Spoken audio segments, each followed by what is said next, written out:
Rimase la soddisfazione in occasione dell'ultimo match stagionale vinto con la Torres per 2-1 all'Ansicola di aver ricevuto dal presidente della regione, l'onorevole Fisio Corrias, una medaglia d'oro per aver disputato oltre 100 partite con la maglia del Cagliari. Sul foglio che mi venne consegnato insieme alla medaglia c'era scritto «Susirbone, che al solo rumore di abbracciare il fucile scompare».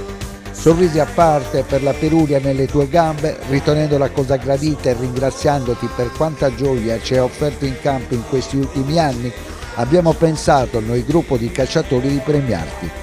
Emozionato per il pensiero, sarei andato qualche giorno più tardi a ritirare il cinghiale in un piccolo laboratorio sulla strada provinciale per Sinai. Lo custodisco ancora all'interno del museo rossoblu del mio amico Simone Gallus e chiunque, vedendolo e non conoscendo la mia storia, si domanda perché c'è un cinghiale imbalsamato in mezzo ai cimeli del Cagliari.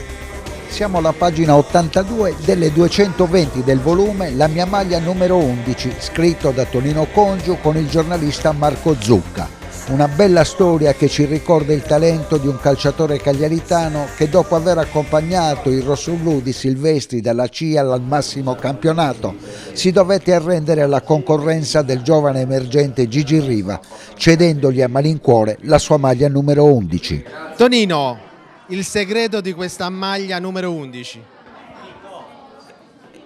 I tifosi, il pubblico. Siccome non sono riuscito minimamente ad avere uno spazio per poter esprimere tutta la mia gratitudine.